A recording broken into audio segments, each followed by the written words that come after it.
जय शिव शंभू। शिव भक्तों, आपका स्वागत है हमारे चैनल भक्ति कथा संग्रह में। आज हम आपके सामने प्रस्तुत करने जा रहे हैं श्री शिव महापुराण से त्रिपुर वध की प्रार्थना और शिव रथ की रचना। अब त्रिपुरासुर ने शिव जी की पूजा छोड़ दी और सारा धर्म नष्ट हो गया। इससे लोग दुराचारी बन गए। श्री हरि ने कैलाश पर जाकर भगवान शिव जी की वंदना की। देवता भी उनकी प्रार्थना करने लगे।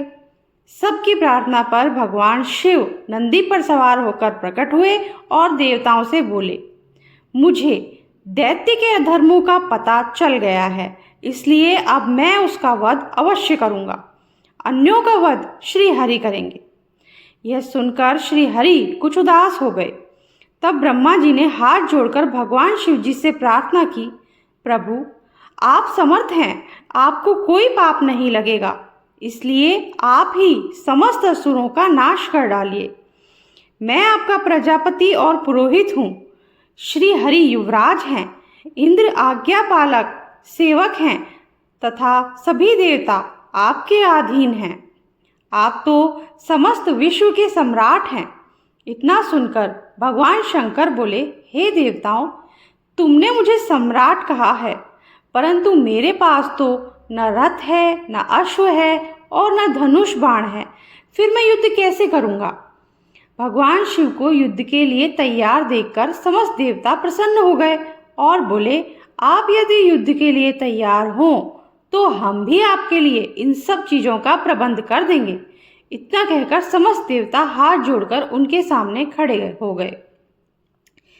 तब भगवान शिव जी ने देवताओं से कहा, मेरे लिए दिव्य रथ, दिव्य सारथी और दिव्य धनुष बाण का प्रबंध करो।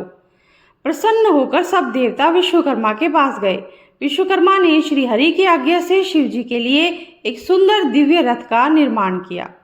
यह रथ सर्वभूत युक्त सुवर्ण का था। रथ के दाहिने पहिए में सूर्य तथा बाहिए पहिए में चंद्रमा का समावेश था। 12 तारे दाहिने पहिए में लगे थे और 16 कलाएं बाएं पहिए में जुड़े हुए थे।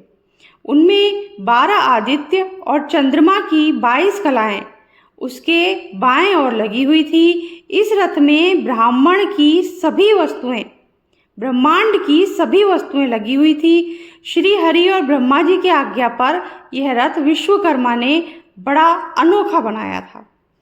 रथ के तैयार हो जाने पर ब्रह्मा जी ने उसमें वेद रूपी घोड़े लगाए। शिव जी उस रथ में सवार होकर त्रिपुर के सम्मुख पहुंच गए। भगवान शिव जी देवताओं से बोले, तुम चिंता न करो। सभी देवता हाथी, घोड़े, रथ, सिंह, वृषभ आदि पर बैठकर भगवान शिव जी के रथ के पीछे चले। आकाश के सिद्धचारण उन पर फूलों की वर्षा करने लगे। शिव जी के गण तीनों पुरों में प्रवेश कर गए।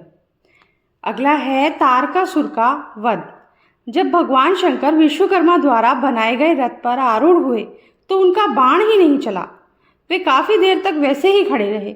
आकाशवाणी द्वारा ज्ञात हुआ कि गणेश पूजन नहीं होने के कारण गणेश जी एक पैर के अंगूठे पर खड़े होकर उन्हें विघ्न पहुंचा रहे हैं। भगवान शिव ने गणेश जी का पूजन किया तो गणेश जी प्रसन्न होकर मार्ग से हट गए।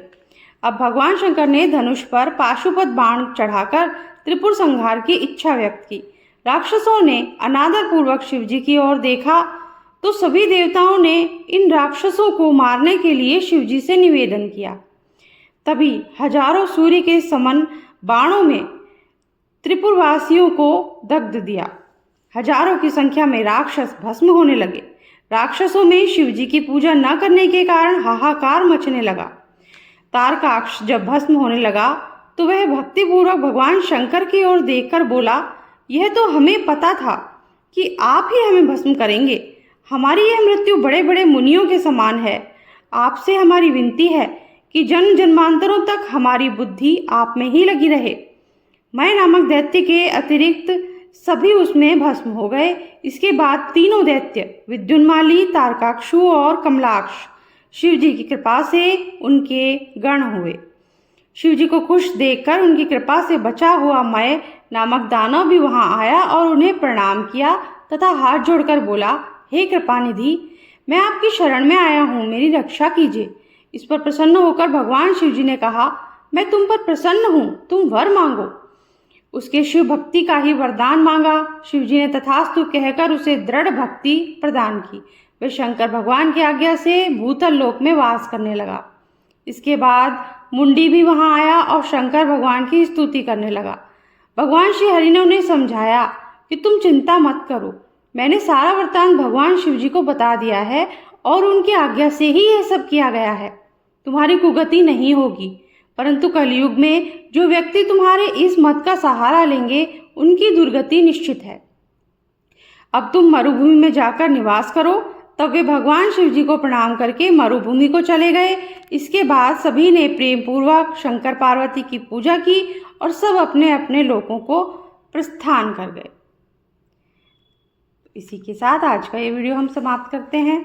अगले वीडियो में इंद्र को जीवन दान, ये अध्याय हम प्रस्तुत करेंगे। अगर आपको अच्छा लगा हो वीडियो तो जल्दी से वीडियो को लाइक कर दीजिए और चैनल सब्सक्राइब कर दीजिए, बेल आइकन प्रेस कर दीजिए। Thank you. जय शिव शंभू।